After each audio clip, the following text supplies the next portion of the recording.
ముఖ్యంగా అమరావతి రెండో విడత ల్యాండ్ పూలింగ్ ని ఎలా చూడొచ్చు అంటారు? ఇప్పుడు మొదటి దశ అయిపోయింది. ఇప్పుడు రెండో దశ అంటున్నారు. మీరు కూడా గతంలో అమరావతిని కూడా సందర్శించినారు.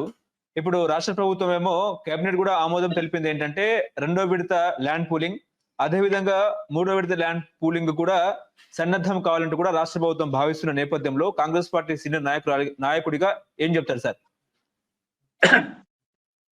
ఈ అమ్మకు అన్నం పెట్టని ప్రభుత్వుడు పిన్నమ్మకు బంగారు గాజులు చేస్తా అన్నట్లు ఉంది. ఇప్పుడు తొలి విడతకు సంబంధించి 2015లో ల్యాండ్ పూలింగ్ చేసింది. 2015 అంటే 10 సంవత్సరాల క్రితం 29 గ్రామాల పరిధిలో 29,442 రైతుల నుండి 34,823 ఎకరాలు పట్టా భూమి, తర్వాత ప్రభుత్వ భూమి 18,925 ఎకరాలు, రెండు కలిపి 53,745 ఎకరాలు ల్యాండ్ పూలింగ్ కింద 2015లో తీసుకోవడం జరిగింది. 2019 వరకు ఆయనే ముఖ్యమంత్రిగా ఉన్నాడు. తర్వాత 5 ఏళ్ళు జగన్ పీరియడ్ పక్కన పెడదాం. అంతకుముందు 2015 నుంచి 19 వరకు 4 ఏళ్ళు ఆయనే. దాని తర్వాత గత 17 నెలలుగా ఆయనే ఉన్నాడు. ఇప్పుడు ఆ భూమి గురించి ఏం చెప్పాడు? దీంట్లో అటు రైతులకు కమర్షియల్ ప్లాట్స్, అటు రెసిడెన్షియల్ ప్లాట్స్, ఇటు మిగతా ప్రభుత్వ కార్యక్రమ భవనాలకు స్థలాలు, మిగతా డెవలప్మెంట్ కు మౌలిక సదుపాయాలు అంతా పోను 8,250 ఎకరాలు ప్రభుత్వం చేతిలో ఉంటుంది. ఎంత? 8,250 ఎకరాలు. కాబట్టి దీంతో బ్రహ్మాండమైనటువంటి అంతర్జాతీయ రాజధాని నిర్మిస్తానని చెప్పడం జరిగింది. నేను అందుకే టైం చెప్పాను. గతంలో 4 ఏళ్ళు, ఇప్పుడు 15 నెలలు, దాదాపు 6 సంవత్సరాలైంది. తెలంగాణలో రాజధానిని మనం తెలంగాణ సచివాలయం రాజధాని, బ్రహ్మాండమైన రాజధాని, మనము అది ప్రత్యక్షంగా చూసినా టీవీల్లో చూసినా అది బ్రహ్మాండమైన రాజధాని. అది కేవలము 600 కోట్ల రూపాయలతో 2 సంవత్సరాల్లో కంప్లీట్ చేయడం జరిగింది. శంకుస్థాపన, ప్రారంభం రెండు నెలల్లో అయిపోయినాయి. 2021 ప్రారంభించారు, 23లో అయిపోయి చేశారు. కేవలం 600 కోట్లు.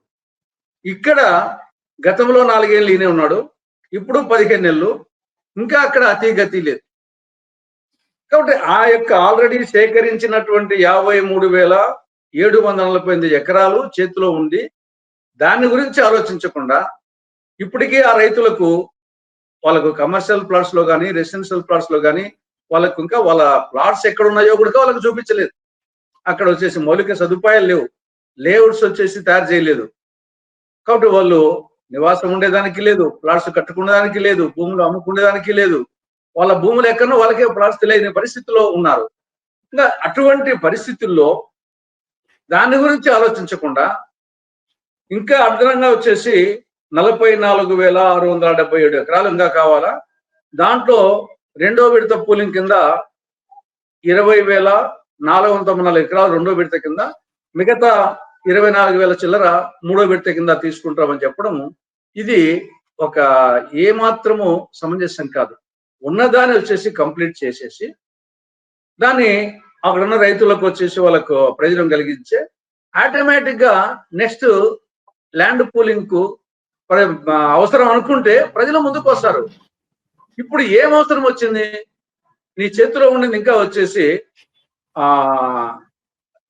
పర్మనెంట్ రాజధానికి, పర్మనెంట్ అసెంబ్లీకి, పర్మనెంట్ హైకోర్టుకు, ఇంకా గుణాది స్థాయిలోనే, బేస్మెంట్ స్థాయిలోనే ఉన్నాయి.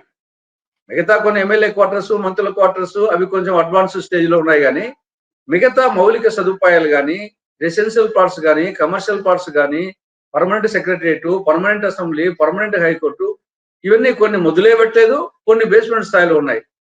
దాని గురించి కాన్సన్ట్రేట్ చేసి కేంద్ర ప్రభుత్వం నుండి సెక్షన్ 94 సబ్ సెక్షన్ 3 కింద రాజధానిలో రాజ్భవన్ కు, సెక్రటరియట్ కు, అసెంబ్లీకి, కౌన్సిల్ కు, హైకోర్టుకు, మౌలిక సదుపాయాలకు, వీటికి కేంద్ర ప్రభుత్వము గ్రాంట్ రూపంలో ఆర్థిక సహాయం చేయాలి. దానికి ప్రయత్నం చేసి ఇవి కంప్లీట్ చేయకుండా ఆయన అనవసరమైనటువంటి చేతిలో ఏ bird in hand is worth 2 in the bush అన్నారు. చేతిలో ఉండే భూమి దాన్ని వదిలిపెట్టేసి దాన్ని డెవలప్ చేయకుండా లేని దాని గురించి ఊరిక అరచేతిలో వైకుంఠం చూపిస్తూ, అరచేతిలో కైలాసం చూపిస్తూ, గాలి మెడలు కట్టిస్తూ ఆ గాలి మెడలో నివసిస్తా ఉన్నాడు చంద్రబాబు నాయుడు గారు. ప్రజలను కూడా రాజధాని పేరుతో రాష్ట్రాన్ని అప్పుల కుప్ప చేసి పెట్టారు. ఇప్పటికే రాజధాని పేరు చెప్పి 31,000 కోట్ల రూపాయలు ఆల్రెడీ అప్పు తెచ్చారు. మళ్ళా ఇప్పుడు 32,500 కోట్లకు మళ్ళా టెండర్ వేశారు. అప్పు మొత్తము కేవలం రాజధాని కోసమే 63,500 కోట్ల రూపాయలు అప్పు చేసి ఇది రాష్ట్ర ప్రజల మీద అప్పుల కుప్ప చేసి అప్పులు ఆంధ్రప్రదేశ్ చేస్తున్నారు. కాబట్టి కేంద్రం నుండి గ్రాంట్లు తెచ్చుకోకుండా రాష్ట్రాన్ని అప్పులమయం చేస్తూ ఆడ ఆల్రెడీ భూములు ఇచ్చిన రైతులకు న్యాయం చేయకుండా దుబారా, విపరీతమైన దుబారా. తాత్కాలిక సచివాలయానికేమో 1,151 కోట్లు ఖర్చు పెట్టారు ఆల్రెడీ. తర్వాత ఇప్పుడు శాశ్వత భవనానికి 4,689 కోట్లు అంట. తాత్కాలికంకు 1,150 కోట్లు అంటే పరిపాలన సాగుతూ ఉంది గత 10 ఏళ్లుగా. మళ్ళా పర్మనెంట్ దానికి 4,689 కోట్లు అంట. తెలంగాణలో పర్మనెంట్ సచివాలయానికే, బ్రహ్మాండ సచివాలయానికే కేవలము 616 కోట్లు 2 years లో.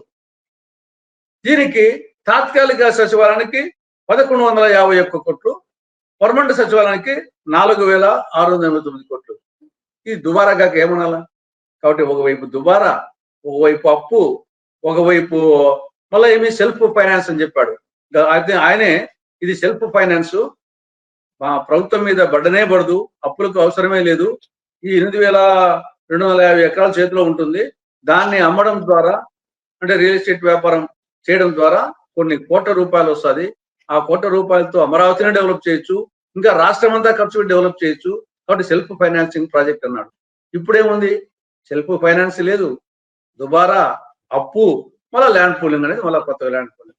ఏ కోణంలో చూసినా అది ఒక పిచ్చి తుగ్లకి వ్యవహారంగా ఉంది. ఇది రాష్ట్రానికి సంబంధించి రాష్ట్రాన్ని అప్పుల కుప్ప చేసి అగమ్య గోచరం చేసి పెడుతున్నారు.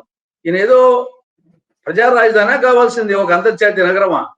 నువ్వు ఒక రాజధాని నిర్మించాలా? ఆయన అంతర్జాతీయ నగరాన్ని నిర్మిస్తా అంట. నగరాన్ని నిర్మించమని ఎవరు చెప్పారు? రాజధాని నిర్మించమని చెప్తున్నారు, ప్రజా రాజధాని. కాబట్టి రెండోసారి ల్యాండ్ పూలింగ్ ఇప్పుడు అనవసరం. ఇప్పుడు ముందు చేతిలో ఉన్న భూమిని డెవలప్ చేసి భవిష్యత్తులో అవసరమైతే అప్పుడు చూసుకోవచ్చు. అప్పుడు ఆటోమేటిక్ గా దీన్ని డెవలప్ చేసినాక రైతులు సంతోషంగా ఇస్తారు. తర్వాత అది గన్నవరం విమానాశ్రయం కోసం, అంతర్జాతీయ విమానాశ్రయం కోసం. ఆల్రెడీ గన్నవరం విమానాశ్రయం ఉంది. హైదరాబాద్ లో అంతర్జాతీయ విమానాశ్రయానికి సిటీకి ఎంత దూరం ఉంది? అంతకంటే ఇంకా తక్కువ ఉంది గన్నవరము అమరావతికి. ఆల్రెడీ ఒక విమానాశ్రయం, దాన్ని డెవలప్ చేయకుండా విభజన చట్టంలో ఆల్రెడీ ఉంది. విభజన చట్టంలో విశాఖ, విజయవాడ, తిరుపతి విమానాశ్రయాలను అంతర్జాతీయ విమానాశ్రయం స్థాయికి తీసుకోవాలని చట్టంలోనే ఉంది. కానీ నువ్వు గన్నవరం విమానాశ్రయాన్ని అంటే విజయవాడ విమానాశ్రయాన్ని అంతర్జాతీయ విమానాశ్రయంగా చట్టబద్ధంగా చేస్తే సరిపోయానికి దాన్ని గాలి కుదిలిపెట్టేసి ఇక్కడ మళ్ళీ అంతర్జాతీయ విమానాశ్రయం అంట, రైల్వే స్టేషన్ అంట, దానికి మళ్ళా ల్యాండ్ పూలింగ్ అవసరం అంట. కాబట్టి గవర్నమెంట్ చేసేది ఏమాత్రము సమంజసం కాదు కాదు కాదు. ఇప్పుడు ముఖ్యంగా ఏంటంటే వాళ్ళు 2,500 ఎకరాల్లో అంతర్జాతీయ స్పోర్ట్స్ సిటీ ఏర్పాటు చేయాలని నిర్ణయించినట్టు కూడా నిన్న సీఎం గారు తెలిపారు. నిజమే అంటారా? ఇప్పుడు ఇవన్నీ పూర్తిగా ప్రారంభోత్సవాలకు వస్తే మనం నమ్మొచ్చు, కానీ ఎంఓయూల కాడ, శంకుస్థాపనల కాడ మధ్యలో కొంత వర్క్ చేస్తానే అయిపోయినట్టు కాదు. దానికి బెస్ట్ ఎగ్జాంపుల్ ప్రధానమంత్రి గారు ఉద్దండరాయనపాలెం దగ్గర 2015లో విజయదశమి నాడు ఆయనే యమునా నది నీటిని, పార్లమెంటు మట్టిని తీసుకొచ్చి శంకుస్థాపన చేశాడు 2015లో. అటువంటి శంకుస్థాపన చేసడానికే అతి గతి లేదు ఇంతవరకు. కాబట్టి అటువంటి పరిస్థితుల్లో తర్వాత ప్రధానమంత్రి గారే తిరుపతి సభలో ప్రత్యేక హోదా గురించి 5 ఏళ్ళు కాదు 10 ఏళ్ళు ఇస్తామని చెప్పారు. దానికి పంగనామాలు పెట్టారు. ఆల్రెడీ కాళహస్తి దగ్గర మన్నవరం ప్లాంట్ విద్యుత్ పరికరాల ప్రాజెక్టు మన్మోహన్ సింగ్ గారి హయాంలో దాన్ని ప్రారంభిస్తే ఈ గవర్నమెంట్ వచ్చిన తర్వాత దాన్ని మూసేసింది. అటువంటి పరిస్థితుల్లో ఏదో ఎంఓయూ అయితానే, శంకుస్థాపన అయితానే ఏదో మొత్తం అయిపోయింది, ఆల్రెడీ వచ్చేసారు, ఇన్ని కోట్ల రూపాయలు పెట్టుబడి పెట్టారు, ఇన్ని ఉద్యోగాలు వచ్చినాయి అని మనం పూర్తిగా నమ్మాల్సిన అవసరం లేదు. వస్తే సంతోషమే, అంతవరకే తప్పని చేసి ఊరికే ప్రారంభోత్సవాలు కాకముందే మొత్తం వచ్చేసినట్టు అరచేతిలో వైకుంఠం చూపించడం కరెక్ట్ కాదు.